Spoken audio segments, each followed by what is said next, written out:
رسولہ الکریم اما بعد فاعوذ باللہ من الشیطان الرجیم بسم اللہ الرحمن الرحیم۔ انتہائی واجب الاحترام قابل تکریم معزز و محترم و مکرم حاضرین و سامعین، ہم ایک حدیث پاک پڑھ رہے تھے۔ حضرت شداد بن اوس کی روایت ہے، آپ فرماتے ہیں کہ حضور نبی کریم صلی اللہ علیہ وسلم نے ارشاد فرمایا کہ جہنم کی آگ 3 آنکھوں پر حرام کر دی گئی ہے۔ کون کون سی آنکھیں؟ 3 آنکھیں۔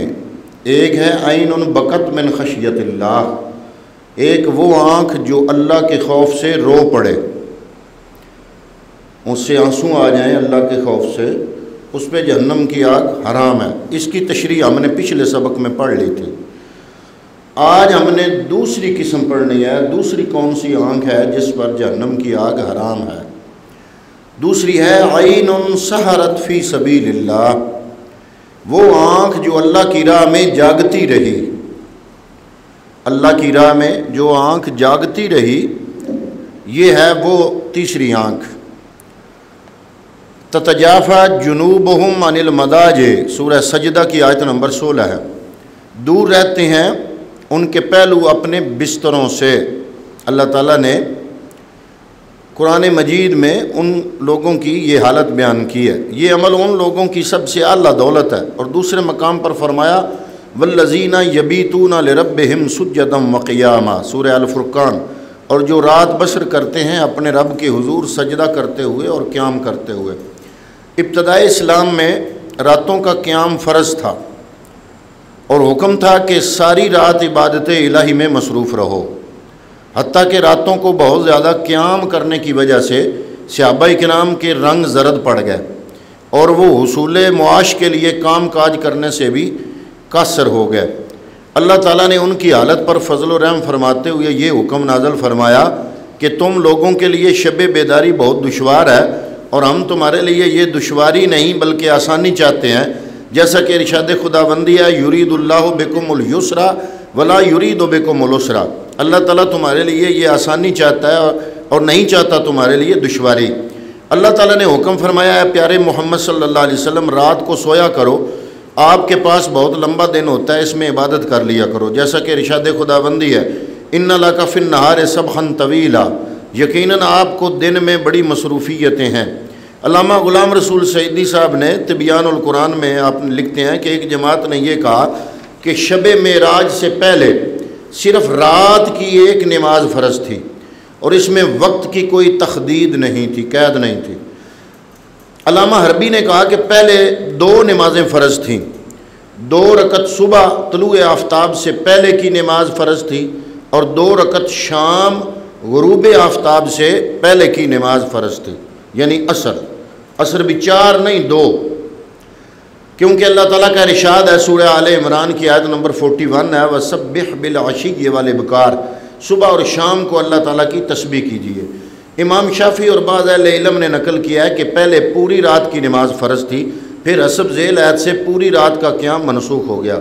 اللہ نے سورہ مزمل میں آیت نمبر 20 میں فرمایا عَلِمَ أَن لَّن تُحْصُوهُ فَتَابَ عَلَيْكُمْ فَاقْرَؤُوا مَا تَيَسَّرَ مِنَ الْقُرْآنِ۔ اللہ کو علم ہے مسلمانوں تم پوری رات کا ہرگز احاطہ نہ کر سکو گے، تو وہ رحمت سے تم پر متوجہ ہوا، سو اس میں سے جتنا آسان ہو پڑھ لیا کرو۔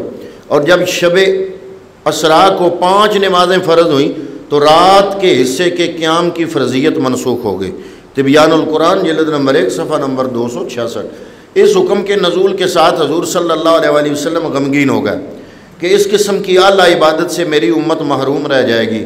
اللہ تعالیٰ نے فرمایا محمد صلی اللہ علیہ وسلم آپ غمگین نہ ہوں، جو آدمی آدھی رات کے وقت 2 رکعات نوافل پڑھ لے گا، ہم اس کے نامہ اعمال میں تمام جن و انس کی عبادت کے برابر اجر و ثواب لکھ دیں گے۔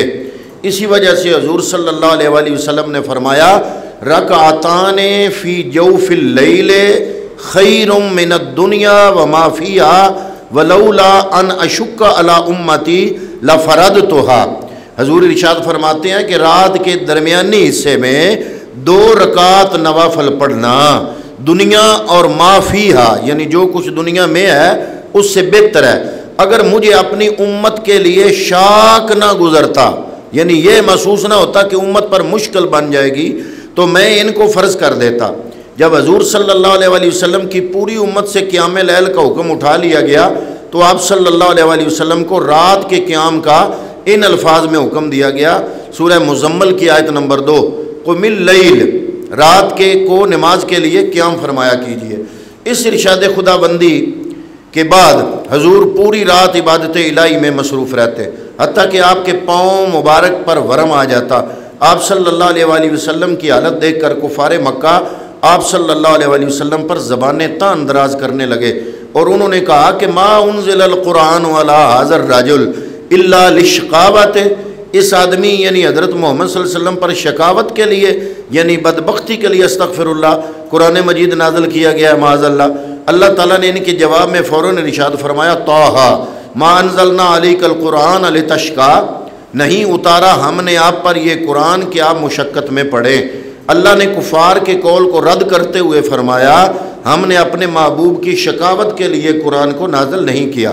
پھر حضرت جبرائیل علیہ السلام حاضر خدمت ہوئے اور انہوں نے عرض کیا کہ آپ ساری رات کیوں جاگتے ہیں؟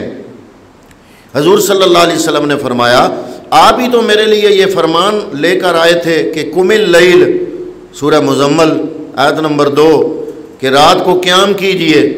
اس کے ساتھ ہی حضرت جبرائیل دوسرا حکم لے کر حاضر ہوئے، الا قلیلا، قم اللیل، پہلے صرف یہ آئے، پھر فوراً ہی جب جبریل نے پوچھا بھئی اتنا کیوں جاگتے ہیں آپ، کافر بھی باتیں کرنے لگے ہیں کہ اس پہ تو قرآن مشقت میں اس کو ڈال دیا ہے اس کے اللہ نے، استغفر اللہ، تو حضور نے فرمایا قم اللیل، تم نہیں آیت طیبہ لے کر آئے کہ رات کو قیام کیا کرو۔ پھر جبریل یہ لائے آیت نمبر 2 سورہ مزمل، الا قلیلا نصفہ او انقص منہ قلیلا او زد علیہ، مگر تھوڑا یعنی نصف رات یا کم کر لیا کریں، اس سے بھی تھوڑا سا یا بڑھا لیا کریں اس پر، یہ آپ کو اختیار ہے۔ یعنی اللہ تعالیٰ کی طرف سے حکم ہوا کہ آدھی رات یا اس سے کم یا آدھی سے کچھ زیادہ شب بیداری میں مصروف رہیں، گویا کہ وقت کی مقدار کا اختیار حضور صلی اللہ علیہ وسلم کے سپرد کر دیا گیا۔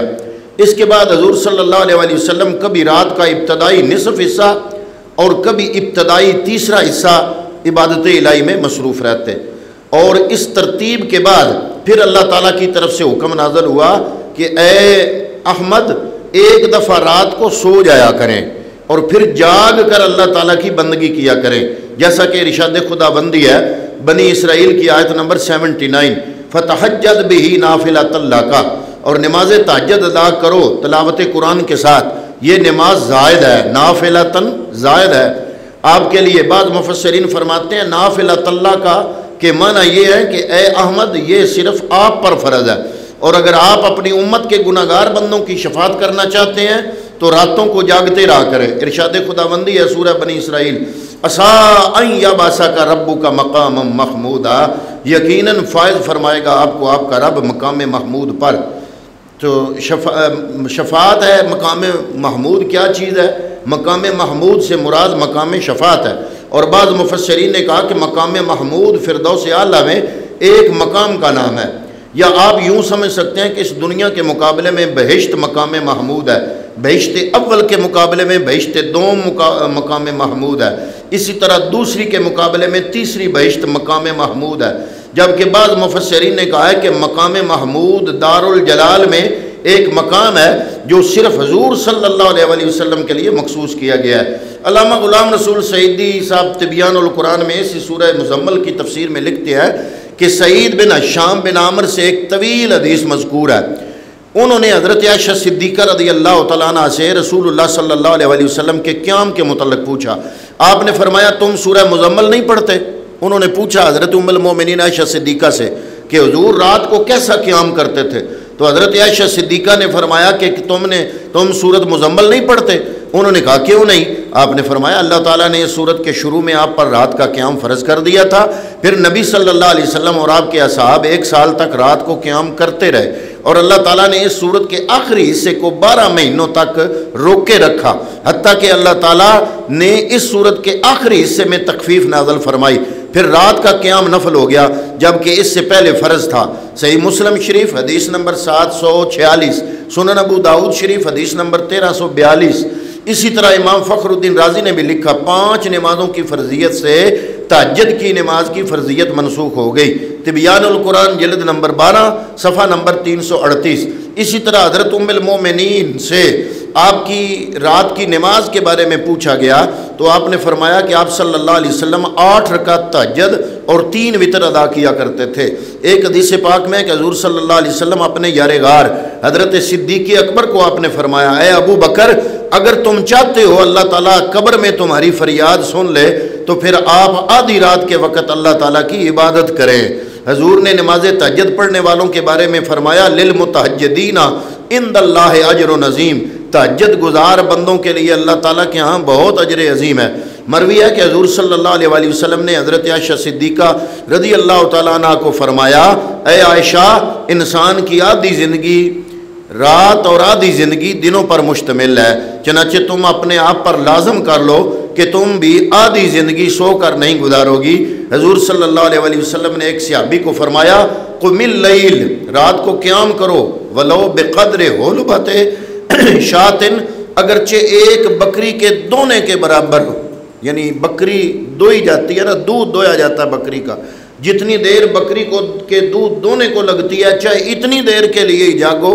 حضور نے اس صحابی کو فرمایا اتنی دیر کے لیے رات کو جاگ لیا کرو۔ تو یہ ہے عین سہارت فی سبیل اللہ، وہ آنکھ، دوسری آنکھ جو اللہ کی راہ میں جاگتی رہی۔ تو یہ جو بندہ دو نفلی نرا پڑھ لے تو اللہ کے لیے جاگی ہے نا وہ آنکھ، تو دوسری آنکھ وہ ہے جس پہ جہنم کی آگ حرام کر دی گئی ہے، وہ یہ آنکھ ہے جو آدھی رات کے وقت اللہ کے لیے جاگ جائے۔ دعا ہے کہ اللہ تعالی ہمیں ایسی آنکھ نصیب فرمائے۔ وما علیہ الا البلاغ المبین۔